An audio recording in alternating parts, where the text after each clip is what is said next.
Bien, vamos a comenzar con la clase 3 de la unidad 3 de ICB1. Voy a pasar a compartir pantalla con la presentación correspondiente a esta clase. En esta clase vamos a ver membranas celulares y en particular permeabilidad y transporte a través de membranas celulares.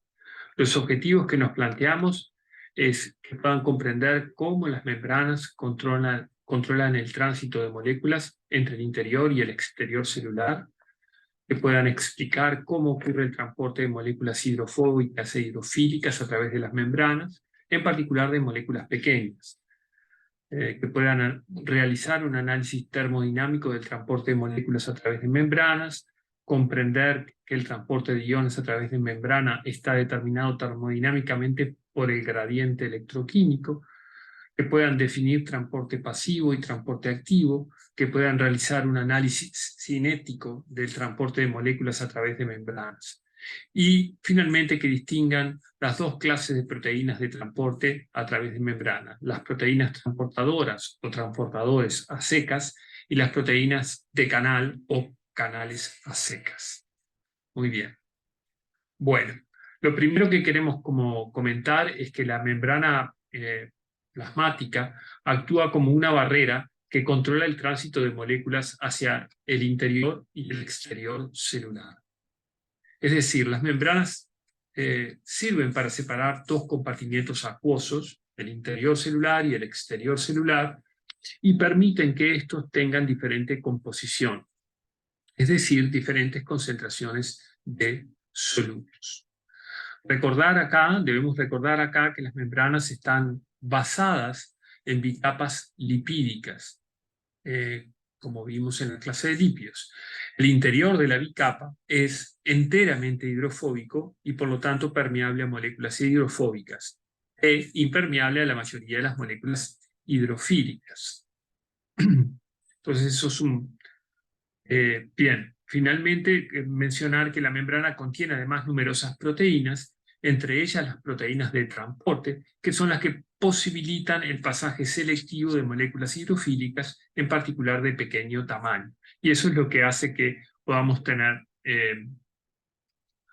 un interior acuoso diferente del exterior acuoso.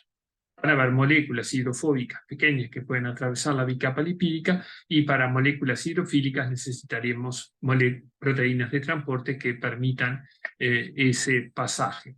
De cualquier manera, al ser selectivas, estas proteínas de transporte permiten, un poco como decíamos en la última oración de esta presentación, permiten mantener composiciones diferentes del interior celular y el exterior celular. Bien, hay algo que no mencionaremos en esta clase, que es que el transporte de moléculas hidrofílicas de alto peso molecular, como proteínas, bueno, son mecanismos más complejos que no abordaremos en esta clase, y algo veremos más adelante en el curso de ICB. Pero son otros mecanismos los que permiten el ingreso de, qué sé yo, una proteína desde el exterior celular al interior celular, o la salida de una proteína, o otras macromoléculas. Nos vamos a restringir en esta clase a moléculas, en general moléculas pequeñas. Bien, nos va a interesar hacer un análisis termodinámico y cinético del movimiento de solutos de un lado a otro de la membrana. Entonces, ¿cómo se describe energéticamente el movimiento de solutos de un lado a otro de la membrana? Entonces, bueno, hay algo que es importante mencionar, y es que cuando existe una diferencia en las concentraciones de un soluto a ambos lados de una membrana, el soluto tiende naturalmente a moverse desde el compartimiento en el que su concentración es alta hacia aquel compartimiento en el que la concentración es baja. Es decir, si tenemos muchas moléculas de este soluto en el lado, voy a utilizar este puntero láser, bueno, puntero de zoom, digamos, si tenemos una concentración mayor por ejemplo, en el exterior celular que en el interior celular, lo que va a ser energéticamente favorable es la entrada de ese soluto a la célula. Los solutos tienden a difundir, es decir, a moverse a favor de su gradiente de concentración. El movimiento a favor del gradiente de concentración, de donde está más concentrado hacia donde está menos concentrado, se le denomina transporte pasivo, porque no requiere energía. Para mover solutos en contra del gradiente se requerirá energía y en ese caso hablaríamos de transporte activo. O sea que la flecha violeta nos está indicando la dirección natural del pasaje de ese soluto energéticamente favorable hacia el interior, en este caso si la parte que es inferior es el interior de la célula y la parte superior es el exterior celular, es energéticamente favorable el ingreso y por lo tanto el transporte sería pasivo. Ahora, si queremos expulsar ese soluto del interior hacia el exterior celular, si se quiere, si la célula necesita exportarlo, bueno, va a requerir energía y en ese caso será un transporte activo. Bien, entonces los solutos van desde donde están más concentrados hacia donde están menos concentrados. Eso es lo energéticamente favorable. Bien, el pasaje de solutos, ahora vamos a incorporar una cuestión cinética, vamos a ir viendo un poco esto. El pasaje a favor del gradiente de concentración tiene un delta G negativo, lo que decíamos, cuando va de donde hay más concentración a donde hay menos concentración. Eso es energéticamente favorable porque tenemos una concentración de soluto afuera mayor que la concentración de soluto adentro. Es favorable y se denomina pasivo, como decíamos, ya que no requiere gasto de energía. Una cosa que es importante, que no lo mencionamos, pero esa fuerza impulsora del gradiente de concentración favorable puede ser utilizada para impulsar reacciones químicas o procesos desfavorables. Sin embargo, como si bien ese delta G es negativo y eso es termodinámicamente posible, ese pasaje es posible siempre que haya un camino, porque puede haber un impedimento cinético a ese pasaje. Puede existir una barrera energética dependiendo del tipo de soluto. Como decíamos, el corazón de la zona interna de la bicapa lipídica es enteramente hidrofóbica y bueno, y eso va a impedir que, por ejemplo, los iones puedan atravesar libremente una membrana y va a requerir determinados caminos que ya vamos a ver cuáles son para que la energía de activación no sea muy alta. Pero naturalmente, si fuera una bicapa lipídica y no una membrana, digamos, tendríamos una barrera energética, una barrera cinética al pasaje, por ejemplo, de iones a una bicapa lipídica.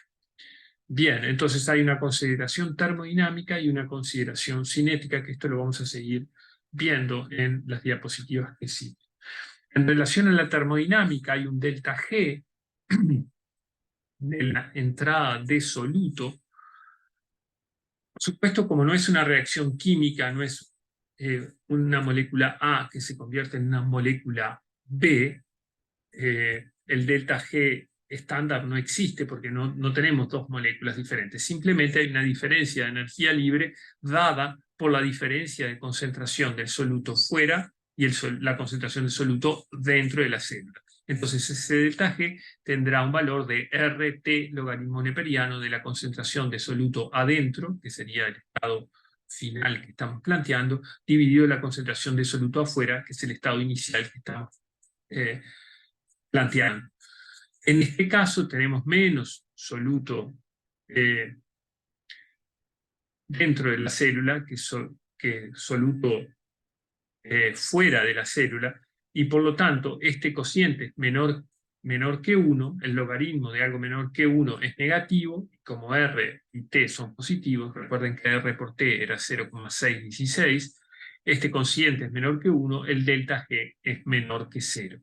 ¿Sí? Si planteamos la situación inversa, la salida del soluto hacia el exterior celular, el delta G sería de igual valor y signo contrario. Bien, como comentábamos, la membrana es aislante desde el punto de vista eléctrico. Decíamos, los iones no pueden atravesar la bicapa lipídica en principio, no pueden atravesar una bicapa lipídica, y los iones tampoco, los iones están aislados por esa membrana, digamos, desde un punto de vista eléctrico. Lo otro que es importante considerar es que en general, bueno, a ambos lados de una membrana las cargas no son iguales y por lo tanto existe una diferencia de potencial, una diferencia de voltaje entre el interior y el exterior celular.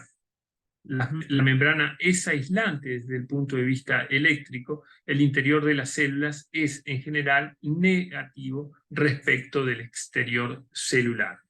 Acá estaríamos planteando el interior celular y acá el exterior celular. El interior celular en general es negativo desde el punto de vista eléctrico en relación al exterior celular, que es más positivo. Por lo tanto, la entrada de cationes está favorecida desde el punto de vista eléctrico. Porque, bueno, esas cargas positivas se repelen, van a tender a ir hacia el otro lado de la membrana. Eso termodinámicamente, desde el punto de vista eléctrico, pero eso está impedido, como decíamos, cinéticamente. Entonces, bueno, vamos a ir viendo también ese tipo de consideraciones. Entonces, para los iones, hay un gradiente que es electroquímico y que tiene dos componentes. Al principio hacíamos mención a que los solutos iban desde donde había mayor concentración hacia donde había menor concentración. Ahora bien, cuando el soluto es cargado, como es el caso del ion, la fuerza de su tendencia a atravesar espontáneamente la membrana está dada no solo por su gradiente de concentración, sino por el potencial de membrana, porque hay una diferencia de cargas a ambos lados de la membrana. Y hablamos entonces de un gradiente electroquímico para el ion, del ion. Hay un gradiente que es, por un lado, químico de la concentración y por un lado eléctrico, que depende de la diferencia de cargas a ambos lados de la membrana. Entonces, veamos, por ejemplo, acá, a la izquierda, el caso del sodio. Tenemos en la parte inferior de la bicapa, de la membrana, que en este caso está en violeta, el interior es más negativo que el exterior celular. Eso implica que hay más cargas positivas fuera que dentro, ¿sí? La diferencia de potencial hace que haya más cargas positivas fuera que dentro. Por otro lado, hay una concentración de sodio mayor fuera de la célula que dentro de la célula. De modo tal que el gradiente de concentración, en el caso del ion sodio y el eléctrico, se suman, los dos contribuyen. ¿Sí? ¿Por qué? Porque por un lado hay más sodio afuera que adentro. Y por otro lado, el potencial de membrana favorece el ingreso de las cargas positivas. Entonces está sumándose al gradiente de concentración el componente eléctrico. Veamos ahora el caso del potasio. En el caso del potasio, tenemos más potasio dentro del interior celular que fuera de la célula. El potasio es cargado positivamente, pero la diferencia de potencial sigue siendo negativa, más negativo el interior celular que el exterior celular. De modo tal que, si bien la salida de potasio está favorecida desde el punto de vista de concentración de iones potasio que hay, está desfavorecida desde el punto de vista eléctrico. ¿Por qué? Porque como hay más cargas positivas, una diferencia de potencial que hace que el exterior sea positivo, el interior sea negativo, bueno, al haber más cargas positivas, el ion potasio va a estar contrarrestado por el empuje por concentración, va a estar contrarrestado por el potencial eléctrico. porque no va a tener tendencia a quedarse una carga positiva en el interior celular, porque es más negativo que el exterior celular. Entonces, en el caso del ion potasio, el gradiente eléctrico se opone al gradiente de concentración. Noten ustedes que el potencial de membrana puede aumentar o reducir la fuerza impulsora generada por el gradiente de concentración. A su vez, el potencial de membrana no solo depende de la cantidad, no depende únicamente de cuánto hay de potasio, sino que depende de todas las especies iónicas que hay fuera y dentro de la célula, y no solo de cuánto potasio más hay fuera y dentro de la célula, que es lo que se esquematiza acá con estas cargas positivas. Se está esquematizando el potasio, pero en realidad la diferencia potencial la está dando un conjunto de iones. Lo mismo acá, en el caso del sodio, la diferencia potencial no es que la dé exclusivamente el sodio, sino que la da el conjunto de iones, y ese conjunto de iones es lo que hace que favorece que el sodio ingrese, tanto desde el punto de vista eléctrico como desde el punto de vista de concentración. En cambio acá, el gradiente eléctrico se opone al impulso dado por la concentración. Entonces hablamos de un gradiente electroquímico.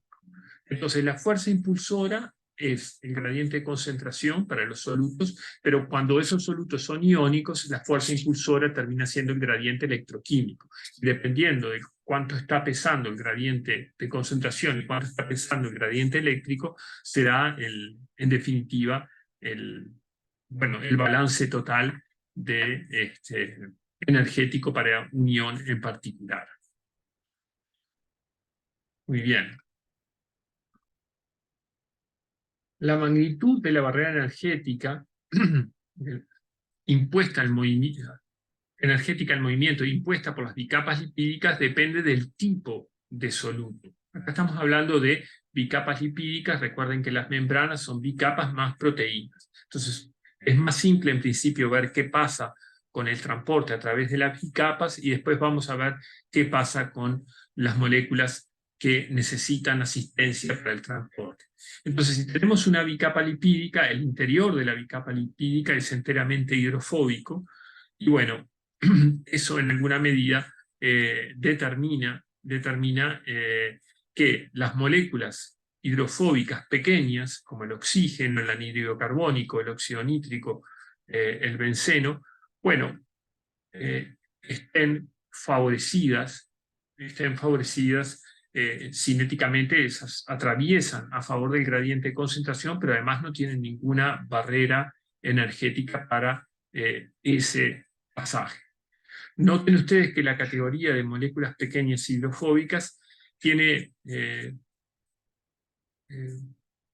moléculas biológicamente muy importantes, como el oxígeno, por ejemplo, que es fundamental para la respiración, el anhídrido carbónico, que también es fundamental para la respiración, el óxido nítrico también es una molécula señalizadora, el monóxido de carbono también puede ser en parte señalización, y bueno, dependiendo de la concentración puede ser tóxico.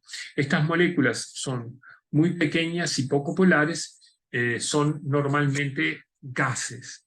Y bueno, y por ser muy pequeñas y pese a ser hidrofóbicas, tienen cierta solubilidad en agua, que es relativamente significativa por ser gases. Por eso hay una parte que está disuelta en agua de esos gases. Bueno, en fin, el punto central que quería comentar acá es que las moléculas pequeñas hidrofóbicas, bueno, atraviesan como perico por su casa, digamos, las bicapas lipídicas. Las moléculas pequeñas polares no cargadas, es decir, tienen polaridad, pero no son iones, digamos, no constituyen iones. Tal es el caso del agua, que es una molécula polar, pero no es iónica. El glicerol, otra molécula que ustedes vieron en la unidad 2. El alcohol, por ejemplo, tiene polaridad también. Bueno, esas moléculas en parte atraviesan, porque son pequeñas y pueden como colarse, digamos, por la bicapa lipídica, bueno, pero en parte están impedidas cinéticamente.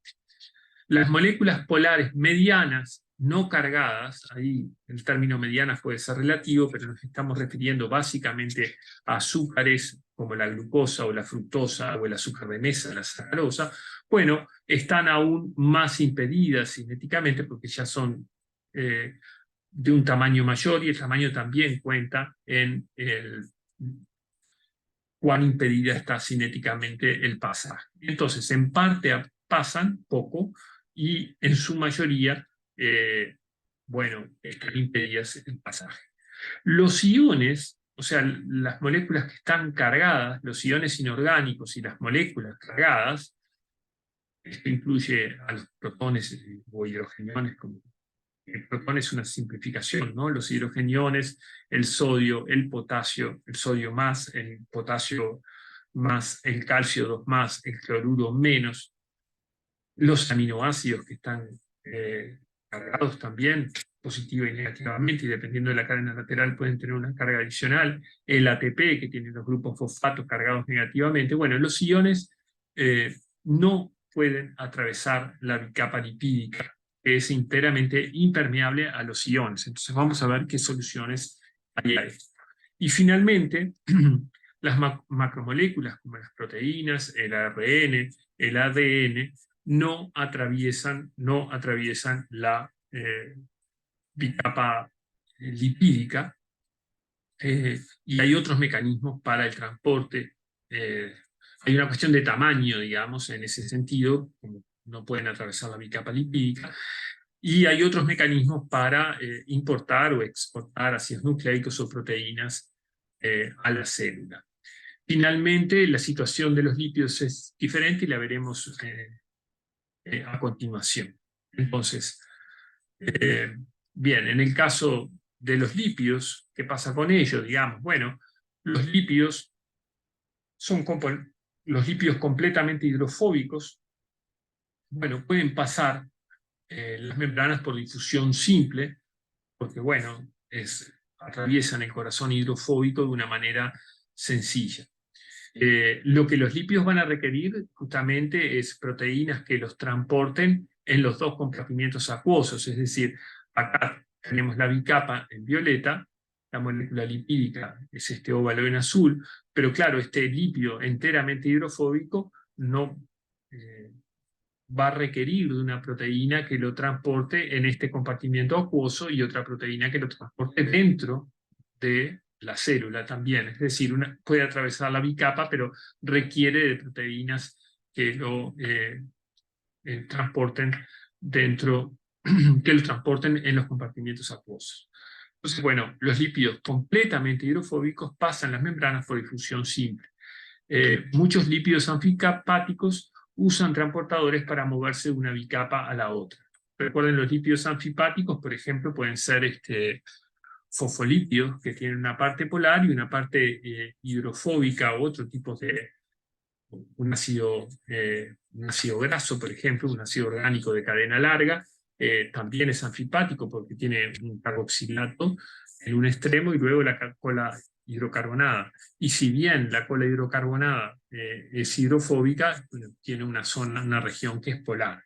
Entonces, como veíamos en la clase de lípidos, los lípidos pueden, ¿cómo decirse?, desplazarse en una monocapa, pero raramente pasan a la otra monocapa de la bicapa. Y eso está facilitado por algunas proteínas transportadores que facilitan el pasaje de una monocapa a la otra monocapa. Esas enzimas se llaman flipasas y no las vamos a ver en este curso, pero sí noten que se requieren para el transporte de lípidos anfipáticos. Bien, volviendo entonces al pasaje de moléculas polares que decíamos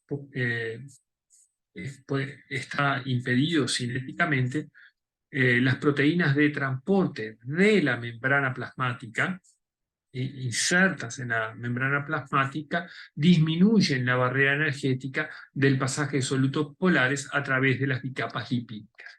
Es decir, hay proteínas que ofrecen caminos con barreras energéticas mucho menores, proteínas transportadores, y a esto lo denominamos difusión facilitada. Es decir, no es una difusión simple, porque cinéticamente está impedido, no es como difusión simple, es la del oxígeno, por ejemplo, que atraviesa libremente la bicapa lipídica, pero la difusión, por ejemplo, de unión, por ejemplo, va a tener que, por más de que haya mucho sodio fuera de la célula, poco sodio dentro de la célula, y por más que el gradiente eléctrico favorezca su entrada, va a requerir de una difusión facilitada para el ingreso de ese sodio, es decir, que se facilite la entrada por un camino particular, y ese camino particular lo dan las proteínas transportadoras. Noten ustedes que en el caso de los lípidos, recién decíamos que, bueno, en definitiva, los lípidos requieren, no tienen dificultad para atravesar las bicapas, pero en cambio tienen dificultad para difundir a través del medio acuoso, ya que no son solubles en agua. Y entonces son transportados por proteínas especializadas en medio acuoso.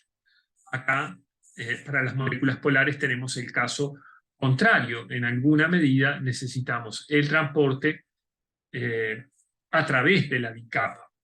Acá no tenemos problema para que difundan libremente, pero para atravesar la bicapa necesitamos facilitar ese pasaje. Entonces, si vemos el balance, la energía, digamos, ponemos como decir, un diagrama de energía del pasaje de sodio desde el exterior celular al interior celular, digo sodio, puede ser otra molécula como la glucosa, por ejemplo, vamos a tener que es energéticamente favorable, una alta energía para ese pasaje, para atravesar esa bicapa lipídica es prácticamente imposible, pero en cambio con una proteína de transporte, esa barrera energética baja y se facilita la entrada de esa molécula polar.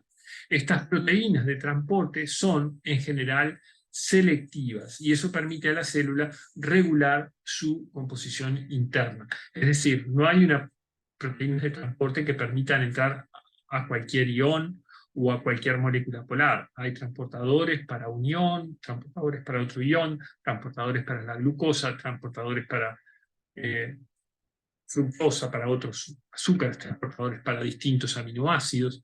En fin, son selectivos esos transportadores. Y bueno, vamos a ir viendo un poco más acerca de eso también a lo largo de esta clase. Bien, entonces esto es un poco, resumimos, las moléculas pequeñas hidrofóbicas como el oxígeno, el anhídrido carbónico, el óxido nítrico, bueno, atraviesan libremente las membranas, las moléculas pequeñas polares no cargadas como el agua, el glicerol,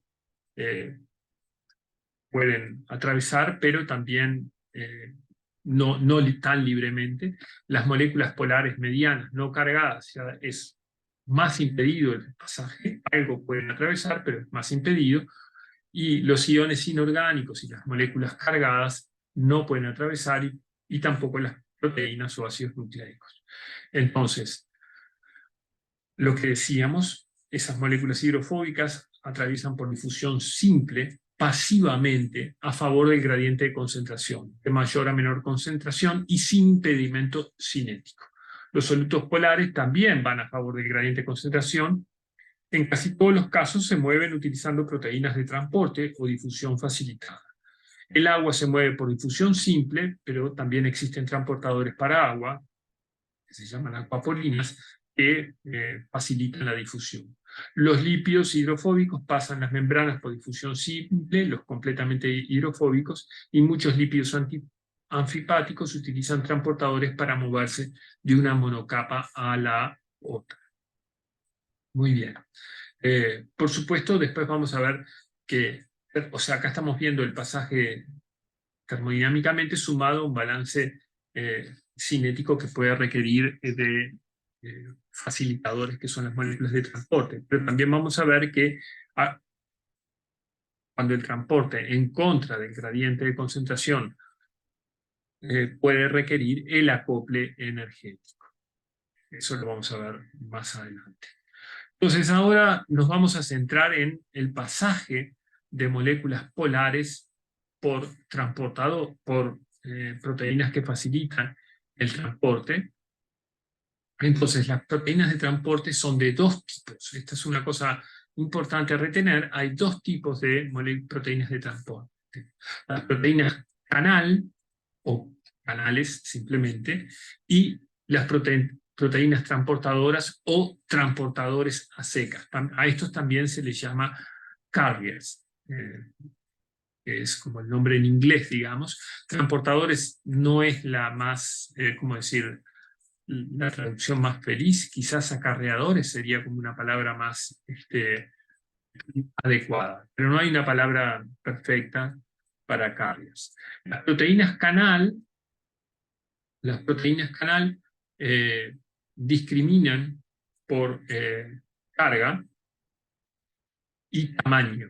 Solo pueden realizar transporte a favor del gradiente. Solo pueden realizar transporte a favor pasivo, cuando el transporte es pasivo, de donde hay más concentración a donde hay menos concentración. Pero sí son selectivas, discriminan por tamaño y por carga.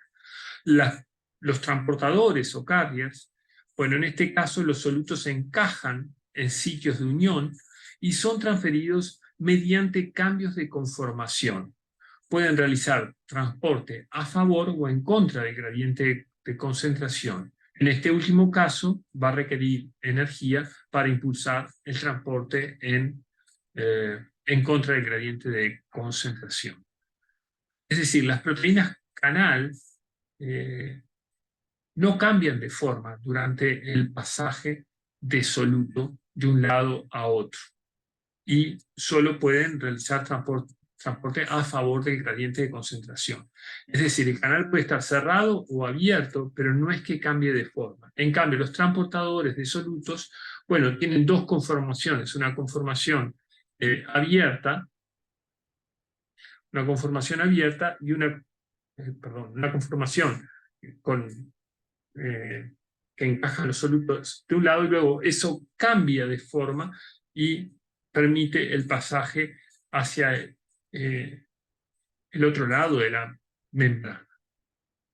Entonces los canales están abiertos o cerrados, pero no cambian de forma. En cambio, las proteínas transportadoras sí tienen una conformación que cambia al unirse el soluto y eso es lo que posibilita el transporte.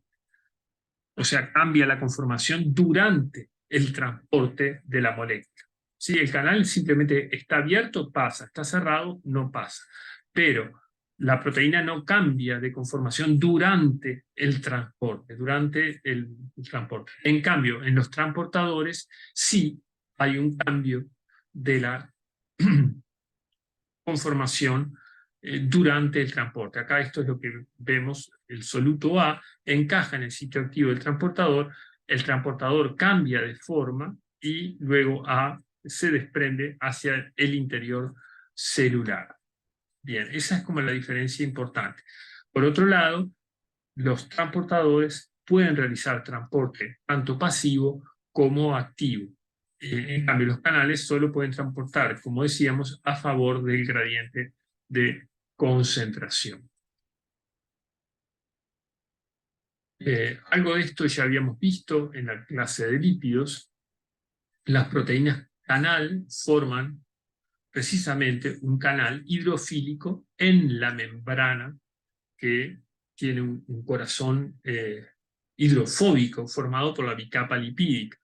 Entonces, bueno, acá tenemos una proteína canal que está compuesta de hélices alfa, formando esta estructura, que en alguna medida está atravesando la membrana. Es un canal necesariamente, es transmembrana, justamente para que los iones puedan atravesar esa bicapa lipídica por un túnel hidrofílico.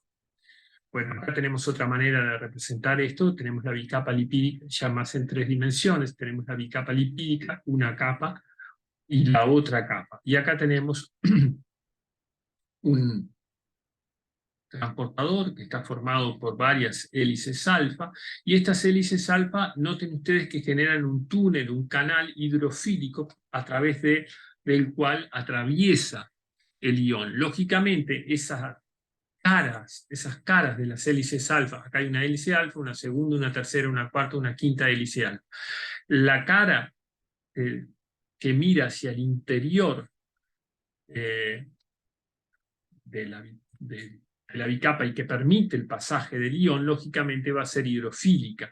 En cambio, esta, que es lo que vemos en rojo, en cambio, esta región de las hélices alfa que mira hacia la bicapa lipídica, que está en contacto con los lípidos, naturalmente va a ser hidrofóbica. El transporte en general, como decíamos, es selectivo, es muy rápido, y bueno, los canales tienen conformación abierta y cerrada, y cuando están abiertos dejan pasar solutos a favor del gradiente electroquímico, como decíamos, pero no es que cambien de forma cuando el ion está pasando, sino que o está abierto y pasa, o está cerrado y no pasa.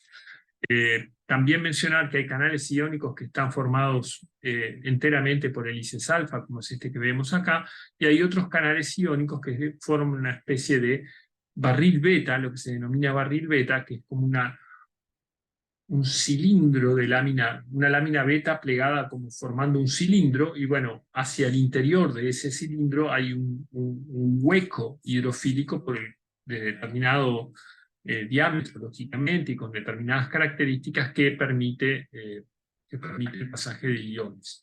Entonces tenemos hélices alfa y podemos tener barriles beta. Y bueno, muchas veces este lazo que está acá, que vemos acá, es lo que hace que el canal esté abierto o cerrado en determinadas condiciones, ¿no? Eso excede un poco a lo que queremos comentar en esta clase.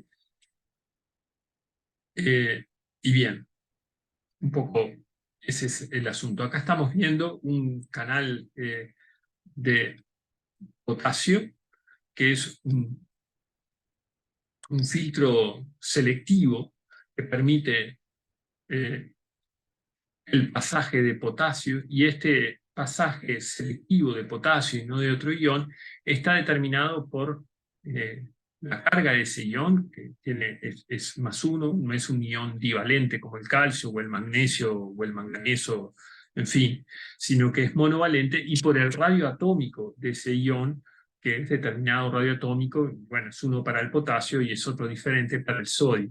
A su vez, ese filtro está en alguna medida, ese filtro por tamaño y por carga está determinado por los residuos de este interior hidrofílico que decíamos que contiene el canal. De vuelta, acá tenemos la bicapa lipídica en rosado, en amarillo tenemos al canal, y acá tenemos la zona, estamos viendo un corte por dentro del canal, y bueno, y vemos cómo el ion potasio en este caso, el pasaje de ion potasio desde el interior de la célula al exterior celular. Recuerden que la salida de potasio era favorable desde el interior hacia el exterior, porque hay más potasio dentro que fuera de la célula. Y este filtro selectivo está tapizado de cadenas laterales con grupos carbonilo unidos al oxígeno. Entonces el canal deja pasar solamente iones potasio, rechazando a otros iones inorgánicos con una única carga positiva.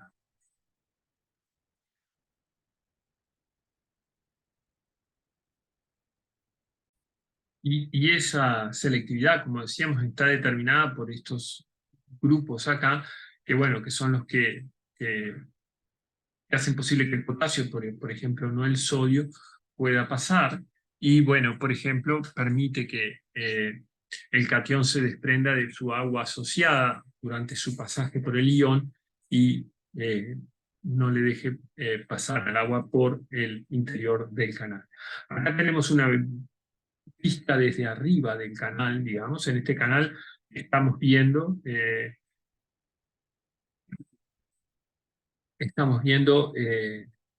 está formado por hélices alfa, exclusivamente está formado por hélices alfa.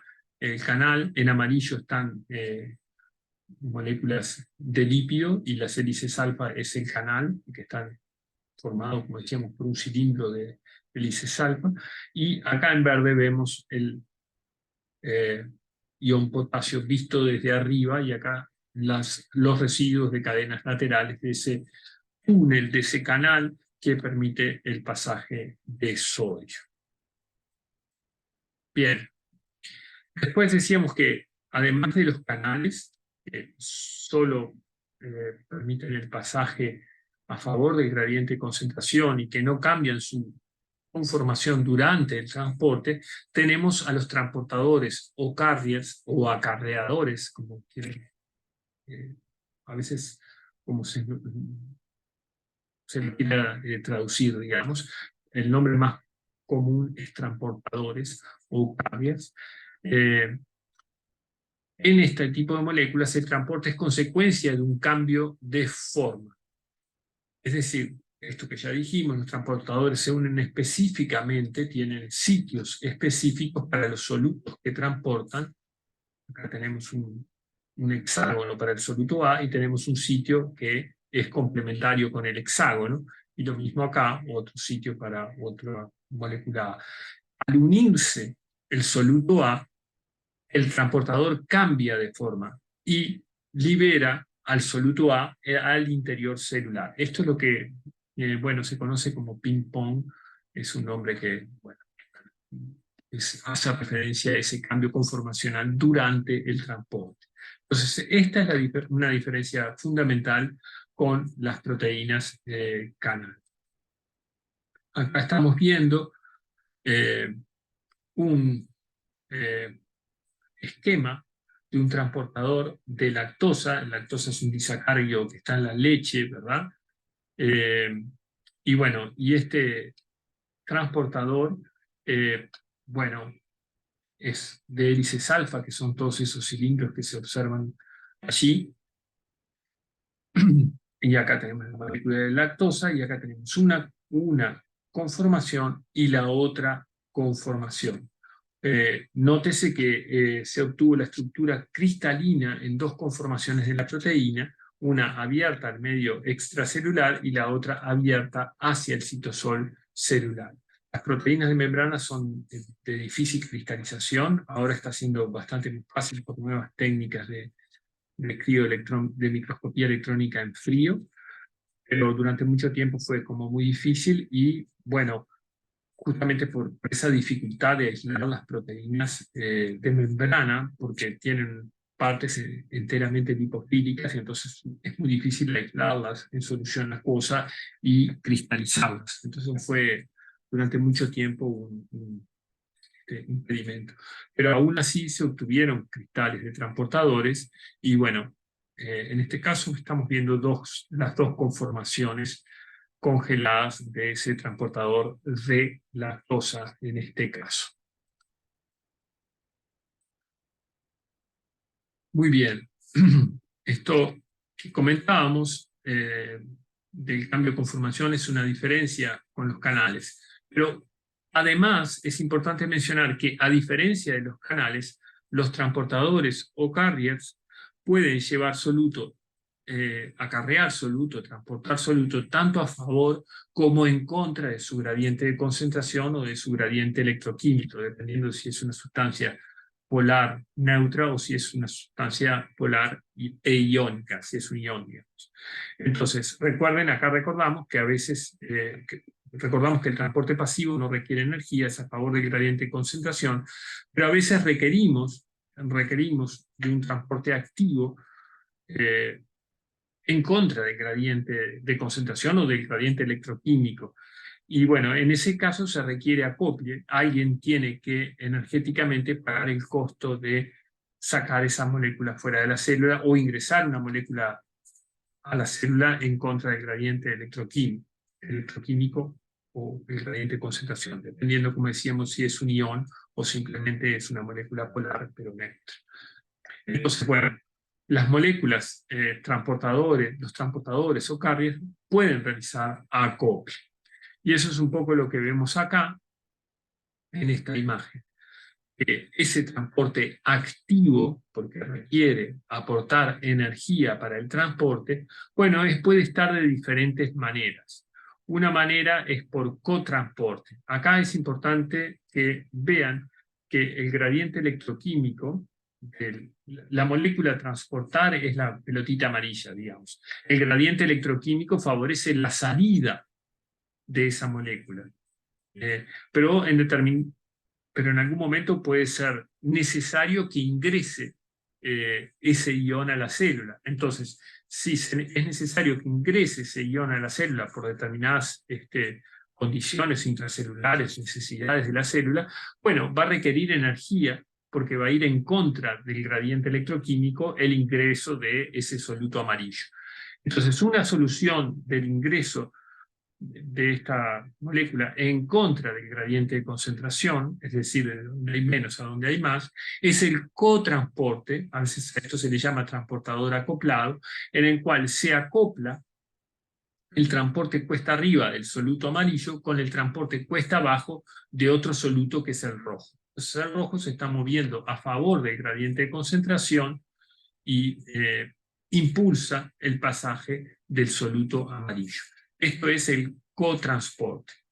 Por otro lado, puede haber también ese transporte del soluto en contra de la concentración, de vuelta el soluto amarillo, en contra del gradiente electroquímico, puede ser impulsado por la hidrólisis de ATP, cuando el ATP se convierte en ADP más fosfato. Este es el acople cuesta arriba de un soluto con la hidrólisis de ATP. Bien, también podemos tener acople en lo que puede ser una bomba impulsada por luz. En este caso se acopla el transporte cuesta arriba a la energía lumínica, es impulsado por energía lumínica. En estos dos casos hablamos de bombas impulsadas por ATP o bombas impulsadas por luz. Es un nombre que reciben, pero no nos interesa mayormente, digamos eso. Bien, en todos los casos, sea transporte por cotransporte, sea una bomba impulsada por ATP o sea una bomba impulsada por luz, volvemos a recordar que el transporte activo del soluto se hace a través de cambios conformacionales en los transportadores o cables. Ya lo habíamos dicho, pero lo volvemos a comentar acá. Bien. En relación al transporte activo acoplado por transporte, de vuelta, tenemos un gradiente electroquímico, estamos en la misma esquema que la diapositiva que veíamos recién, hay más soluto dentro que fuera de la célula, por lo tanto, transportar esta molécula amarilla hacia el interior requiere energía.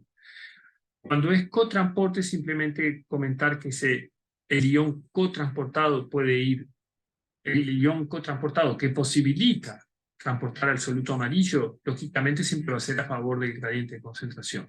Pero puede ir en la misma dirección de la molécula transportada, en cuyo caso se denomina sin porte, o puede ir, que es el caso del cuadradito rojo, o puede ir en contra de la dirección del soluto a transportar, y en ese caso se llama antiporte. Entonces acá, lógicamente, hay más triángulos rojos solutos, triángulo rojo en el interior que en el exterior. Esto es energéticamente favorable, el antiporte, y el desfavorable, el ingreso del soluto amarillo en contra de su gradiente de concentración.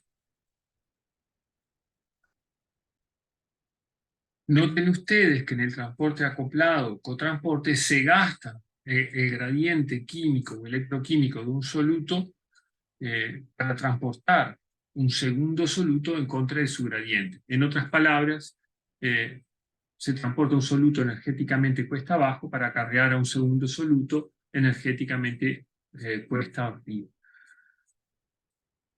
Como decíamos, pueden ir en la misma dirección o en dirección contraria. Se clasifica el transporte acoplado como transporte activo a pesar de que uno de los solutos va a favor del gradiente de concentración. Es decir, hay uno que está impulsando el transporte, el rojo está impulsando el transporte del amarillo, tanto en este transporte sin porte o el triángulo rojo en el antiporte está impulsando el pasaje cuesta arriba. Pero igual le decimos, o sea, hay uno que es cuesta abajo, igualmente lo llamamos transporte activo, pese a que uno de los solutos va a favor del gradiente porque se considera que el objetivo biológico, digamos, de ese transportador es acarrear el soluto amarillo en contra de su gradiente de concentración. Es decir, el objetivo es acarrear el soluto que se mueve en contra del gradiente, y por eso le decimos que es transporte activo. Es activo para el amarillo, en realidad el rojo es a favor del gradiente de concentración y es precisamente el que lo impulsa. Bien, acá tenemos un tipo de bomba que es el transporte activo impulsado por la hidrólisis de ATP, que es lo que se esquematiza en esta imagen, donde vemos una bomba de calcio del retículo endoplasmático del músculo. El retículo endoplasmático es un compartimiento intracelular de la célula eucariota, bueno, que tiene su membrana, digamos, y el transporte de calcio es muy importante. Eso lo van a ver más adelante. Abro un paréntesis para comentar que al principio de todo comenzamos hablando de la membrana plasmática que delimita la célula, pero todo este tema de transporte de membranas se aplica a todas las membranas. Es decir, los análisis termodinámicos y cinéticos se aplican a todos los compartimientos que están delimitados por membrana. El transporte de iones, por ejemplo, de la matriz mitocondrial, el espacio intermembrana, también vamos a realizar este tipo de consideraciones termodinámicas y cinéticas, y lo mismo para esta membrana que delimita el interior, la luz del retículo endoplasmático del citosol celular. Acá tenemos el citosol celular y acá tenemos el interior del retículo, citosol y la luz del retículo endoplasmático. El retículo endoplasmático y el retículo sarcoplasmático es lo mismo, lo único que el retículo sarcoplasmático es un nombrete que se le da al retículo endoplasmático del músculo. Eso es un poco aparte. También, continuando con este paréntesis, que todos estos análisis termodinámicos y cinéticos se aplican a todas las membranas, no únicamente a la membrana plasmática, y en definitiva, a todos los compartimientos acuosos separados por membranas. Parte de que esto sea una clase de la unidad 3 tiene que ver con el hecho de que la generación de energía, vamos a ver, tiene mucho que ver con todos estos temas de transporte de iones y cómo eso puede ser utilizado para generar energía. Bien, yendo al ejemplo de la bomba, esta que permite el pasaje de calcio, notemos acá en el panel de arriba que estamos viendo dos conformaciones de esta bomba de calcio. Esta y esta otra, noten que acá hay como más abierta y acá está como más cerrada, hay este movimiento que se muestra aquí. Entonces, bueno, ¿qué ocurre? Bueno, en principio hay un caminito en esta bomba para el calcio, que admite 2 iones calcio, hay un caminito para el calcio. Ahora bien, ese caminito que hay para el calcio requiere de un cambio conformacional de la bomba de calcio para que el calcio pueda atravesar la etapa lipídica. ¿Y cómo ocurre ese cambio conformacional? Bueno, porque esta bomba une ATP, el ATP es hidrolizado a ADP y un fosfato que se une a un residuo de ácido aspartico de esta otra subunidad de esa bomba de calcio. Esa unión de fosfato permite que este dominio de unión a calcio y esta cavidad de unión a calcio cambie de conformación y libere al calcio hacia el interior celular. Luego, la hidrólisis de este fosfato va a permitir que la célula vuelva a su conformación inicial. Eso no está esquematizado aquí, pero es parte del asunto. Entonces, acá tenemos las dos conformaciones de las que hablábamos, la conformación y lo que decíamos, que un transportador requiere cambios conformacionales durante el transporte del ion calcio. Esto no es un canal de calcio que está abierto y pasa, y está cerrado y no pasa, sino que cambia de forma durante el transporte, ¿sí? Eso es como bien importante. Durante el transporte es que se da el cambio conformacional. Y eso está posibilitado, en este caso, que es una bomba, por la hidrólisis del ATP, que permite que estos calcios que habían ingresado en este canal, bueno, sean, al cambiar de forma, transportados hacia el interior del retículo endoplasmático. Bien. Entonces, hay cambios conformacionales cíclicos impulsados por la hidrólisis de ATP y se bombea iones calcio en contra de su gradiente electroquímico del citosol a la luz, al lumen del retículo endoplasmático. Y eso juega un papel muy importante en la contracción muscular. Bueno, es algo que no vamos a ver ahora. Bien. Vamos a ver acá en este otro caso un ejemplo de la captación de glucosa en el intestino como un ejemplo de cotransporte acoplado. Entonces, en este caso tenemos un transportador de glucosa que permite captar glucosa. Acá tenemos el espacio extracelular. Acá tenemos el citosol de un enterocito de una célula del intestino. Y bueno, acá queremos que ingrese glucosa. Noten ustedes que hay más glucosa dentro de la célula que fuera de la célula, por lo tanto hay un gradiente de glucosa desfavorecido al ingreso de glucosa. Hay más glucosa dentro de la célula que fuera de la célula. Entonces, ingresar glucosa es energéticamente cuesta arriba. ¿Quién va a pagar por el ingreso de la glucosa en contra del gradiente de concentración? Bueno, lo va a pagar, digamos, el gradiente electroquímico de sodio. Hay más sodio fuera que dentro de la célula, a su vez eso está favorecido eléctricamente, entonces este transportador de glucosa cotransporta sodio. ¿Cómo ocurre esto? Bueno, este transportador tiene sitios de unión para la glucosa, sitios de unión para el ion sodio. Entonces, una vez que se completan los sitios con las dos glucosas y con el ion sodio, hay cambios conformacionales que hacen que el sodio ingrese y la glucosa también. O sea, el pasaje de sodio impulsa la entrada de glucosa en contra del gradiente de concentración. Ahora bien, una pregunta que nos podemos hacer es, bueno, ¿no se agota ese gradiente electroquímico de sodio? ¿Cómo se mantiene? Si el sodio es utilizado para el cotransporte de glucosa, bueno, ¿cómo se mantiene este gradiente de ion sodio? Es una pregunta que nos podríamos hacer. Si lo estamos utilizando, estamos quemando ese gradiente para impulsar la entrada de glucosa, podríamos como agotar ese gradiente de ion sodio por precisamente ese cotransporte. Entonces, la respuesta a eso está en este video. Vamos a ver si podemos compartir eso. Creo que para eso tengo que dejar de compartir pantalla ahora y pasar a compartir en el video en YouTube. De cualquier manera, ustedes tienen el enlace. La clase anterior creo que intenté pasar un video de YouTube, pero Zoom no lo permite cambiar. Tengo como que dejar de compartir y volver a compartir. Así que voy a intentar hacer eso ahora. Vamos a ver.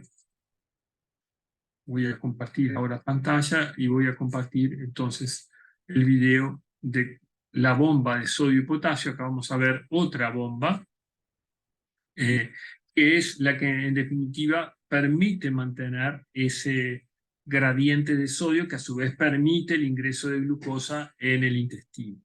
Bueno, lo tengo en silencio y a su vez les comento que acá en configuración puse subtítulos, la traducción automática del inglés al español, más allá de que yo voy a ir comentando lo que se muestra para que simplemente eso sepan ustedes que tienen muchas veces subtítulos que pueden tener traducción automática.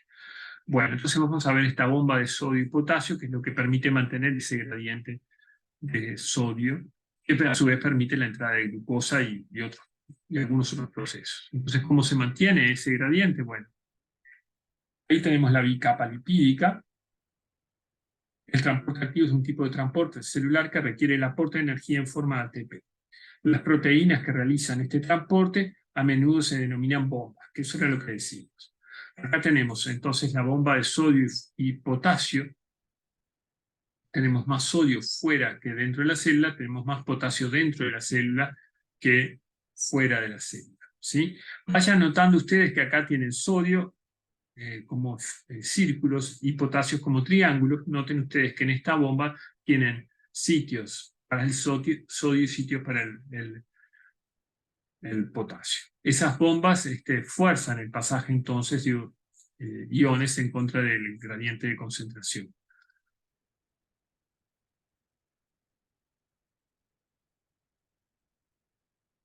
Entonces vamos a ver qué pasa. Ahí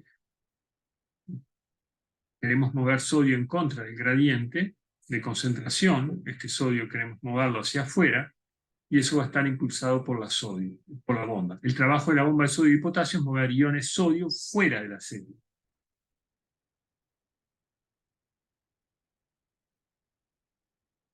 El potasio, en realidad, de afuera hacia adentro está desfavorecido. La bomba de sodio y potasio tiene sitios de unión para 3 iones sodio y para 2 iones potasio. ¿Sí? Eso es lo que están observando ahí. Después de colocar 3 iones sodio dentro de la proteína transportadora, viene una molécula de ATP, se une, se forma ADP y se fosforila la bomba, y eso hace que cambie la conformación de la bomba. ¿Sí? Acá se fue el ADP, el fosfato quedó allí. Ese fosfato se une en una ubicación exterior a la proteína transportadora y posibilita que cambie de forma. Ahí tienen, esa hidrólisis posibilitó el cambio de forma. Los sodios van hacia afuera, se liberan al otro lado de la membrana y ahí se cargan los potasios que van a ser también importados en contra del gradiente de concentración, porque noten ustedes que acá hay más potasio dentro que fuera.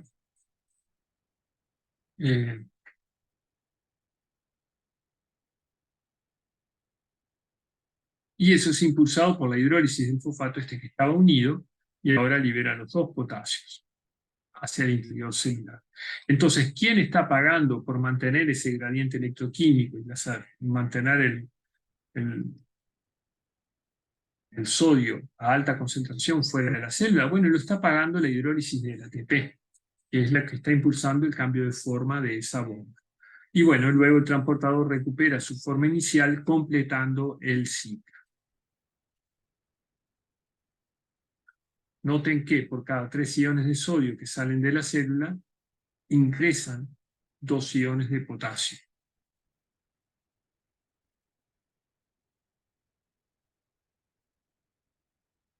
Y como los dos tienen una carga positiva, ese movimiento en cuanto a cargas es desigual. Hay más cargas positivas que salen de las que entran, ¿verdad? Y hace que haya un gradiente que permite impulsar una serie de procesos. Por ejemplo, la generación de impulsos nerviosos utiliza este gradiente que está basado en estas bombas que mantienen esos gradientes. Bien, voy a dejar de compartir esto y voy a volver a la presentación de la clase que estábamos viendo.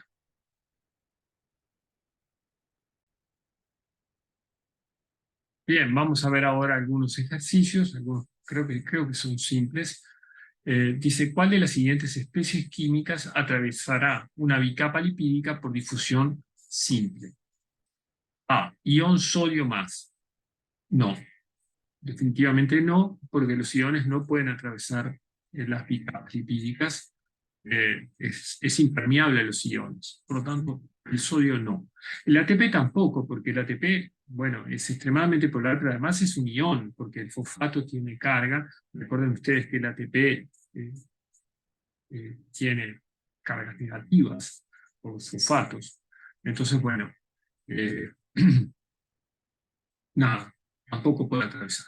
Una proteína, tampoco. Ya dijimos que esto lo mencionamos un poco al principio, pero en las moléculas grandes hay otros mecanismos que posibilitan el transporte de proteínas que exceden al propósito de esta clase, y algo de eso vamos a ver más adelante en la unidad 5 del programa.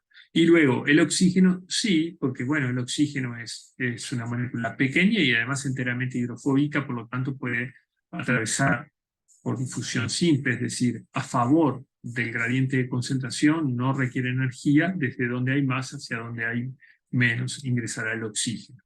Por ejemplo, no sé, en el pulmón habrá más oxígeno, en el compartimiento extracelular, donde el aire está siendo intercambiado, que en el interior celular. ¿No? Entonces, en la luz del alvéolo de las células, la luz del alvéolo pulmonar, bueno, va a haber más oxígeno que en el interior celular, y bueno, y eso va a ingresar por difusión simple. La otra pregunta dice, las proteínas canal ayudan al pasaje de moléculas e iones a través de membranas porque cambian la barrera cinética para dicho pasaje solamente. El delta G de dicho pasaje solamente. La barrera cinética y el delta G de dicho pasaje, no, ni el delta G ni la barrera cinética para dicho pasaje. Entonces acá lo importante es comentar que los canales solo ofrecen, ¿cómo decir?, caminos para lo que termodinámicamente es favorable. Solo realizan transporte pasivo a favor del gradiente de concentración. Entonces no cambian la termodinámica del asunto. Siempre va a ir de donde hay más a donde hay menos. Si es un canal de sodio, de donde hay más sodio a donde hay menos sodio. Si es un canal de potasio, donde hay más potasio a donde hay menos potasio. Y así, pero no cambia la termodinámica del asunto. Sí cambia la barrera energética, porque ofrece un camino para ese pasaje de ion sodio o de ion potasio, en el caso de un canal de potasio, para un pasaje que estaba cinéticamente impedido, porque la bicapa, como decíamos, es impermeable a los iones. Entonces los canales cuando se abren, bueno, pasa a favor del gradiente de concentración y listo, pero termodinámicamente no cambia. Bien, y la última pregunta que tenemos aquí dice, un transportador, un carrier, sobre una letra, que hace ingresar glucosa al lumen intestinal, a las células del lumen intestinal, a las células del epitelio intestinal por un mecanismo activo de contransporte de ion sodio, cambia de conformación cuando está unida a glucosa, no importa si está unida a ion sodio, glucosa, pero no a ion sodio, glucosa e ion sodio, y opción D, ion sodio, no importa si está unida a glucosa, básicamente. Esas son las opciones. Y recuerden ustedes que en el cotransporte, ustedes requieren justamente que en el caso de que acabamos de ver de glucosa y sodio, que justamente esté unido tanto la glucosa como el ion sodio para que cambie de conformación ese transportador. Por lo tanto, si está solo la glucosa, no hay un cambio de conformación. Si está solo el ion sodio, tampoco hay un cambio de conformación.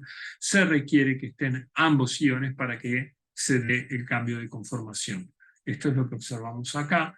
Tiene que estar necesariamente unida la glucosa y unido el ion sodio para que haya cambio de conformación. Y esa es como, bueno, en definitiva, es parte de la base del cotransporte. Si no pueden estar unidos al mismo tiempo, no puede haber este cotransporte que está planteado ahí. Bien, a manera de resumen, existen diferentes formas mediante las cuales los solutos atraviesan las membranas. Acá se está mostrando el gradiente de concentración. Noten ustedes acá el gradiente de concentración para distintas moléculas. Para el puntito rojo es favorable el ingreso, ¿verdad? Porque hay más puntitos rojos afuera que adentro. Entonces, este puntito rojo puede atravesar la bicapa por difusión simple a favor del gradiente de concentración y no está impedido cinéticamente. Ese puede ser, por ejemplo, el oxígeno, como acabamos de ver. Esto es difusión simple. Va de donde hay más a donde hay menos y no necesita de auxilio, no necesita que ese transporte sea facilitado porque naturalmente atraviesa esa bicapa lipídica. Por ejemplo, este podría ser el oxígeno. Ahora veamos este transporte, esta otra manera de transporte para la pelotita amarilla. También la pelotita amarilla es favorable desde afuera hacia adentro, de modo tal que va a ser también transporte pasivo, energéticamente favorable que ingrese, pero esta molécula amarilla está impedida cinéticamente y requiere de un canal que facilite un camino para entrar a esa célula, porque, por ejemplo, puede ser un ion que no puede atravesar la bicapa lipídica y requiere de un canal que asegure un pasaje, un camino y baje la barrera cinética. Pero el transporte también es pasivo, pero mediado por un canal. En este otro caso, está mediado por un transportador, también es pasivo, porque noten ustedes que hay más pelotitas celestes afuera que dentro de la célula. Entonces, acá tenemos que esto es un transporte pasivo, como dice acá, pero mediado por un transportador. ¿Por qué? Porque este transportador va a cambiar de forma durante el pasaje de esa pelotita celeste desde el exterior celular al interior celular. Estos dos pasajes, mediado por canal y mediado por un transportador, uno no cambia de forma durante el pasaje, el otro cambia de forma durante el pasaje, se denomina difusión facilitada. Simplemente lo contrastamos con la difusión simple, que no requiere de ese facilitador que es el canal o el transportador. Ahora le llegó el turno a la molécula verde, el cuadradito verde. De vuelta, tenemos más cuadraditos verdes afuera de la célula que dentro de la célula, pero se requiere expulsar a ese cuadradito verde, exportar ese cuadradito verde para afuera de la célula, por X motivo, por la razón que sea. Entonces, esto es en contra del gradiente de concentración, y bueno, esto va a ser también realizado por transportadores o carriers, y esto es un transporte activo porque es en contra del gradiente de concentración, si es una molécula polar, o en contra del gradiente electroquímico, si es un ion. Va a requerir energía, va a ser un transporte activo y va a estar acoplado bien a un cotransporte, o bien a la hidrólisis de ATP, o bien a una energía lumínica, digamos. Algo que no comentamos es que las bombas por energía lumínica, que no mostramos ningún ejemplo, bueno, en general son utilizadas por algunas bacterias y por las plantas, y no por las células animales. Bueno, siguiendo con este resumen, las proteínas de transporte facilitan la entrada y salida de soluto a las células, pero existe una especificidad en el transporte que permite que la composición fuera y dentro de la célula, o de un organelo delimitado por membrana, sea diferente, que es lo que observamos acá. Al inicio decíamos que el transporte a través de una bicapa lipídica depende del tipo de soluto. El transporte a través de una membrana depende del tipo de soluto y de la composición de la membrana, es decir, qué transportadores, qué canales tiene esa membrana. Entonces, los diferentes tipos de células pueden tener diferentes composiciones de proteína de membrana, ¿sí? Porque, bueno, de repente una neurona necesita determinada cantidad de canales iónicos para transmitir un impulso nervioso, y como veíamos, una célula del intestino requiere transporte de glucosa y sodio, qué sé yo, en fin. Entonces, cada célula tiene su conjunto de canales y moléculas transportadoras que forman parte de la identidad de ese tipo celular, y que en definitiva hace que también el interior de esa célula sea diferente del interior de otra célula, ¿verdad? Entonces, simplemente esto para decir que al principio decíamos que el transporte a través de una bicapa dependía del tipo de soluto, de las características del soluto, si es oxígeno o si es un ion, o en fin. Pero el transporte a través de una membrana depende de las características de los solutos, pero también de qué canales y qué transportadores tiene esa membrana. Bien, a manera de vocabulario, tienen que recordar que es transporte pasivo, transporte activo, gradiente de concentración, gradiente electroquímico, difusión simple, difusión facilitada, proteína de transporte de membrana, que básicamente tenemos los canales o los transportadores. Acá está de vuelta, transporte activo pasivo, perdón. Bomba, transporte acoplado por cotransporte. Muy bien, dejamos por acá y retomamos en la clase que viene.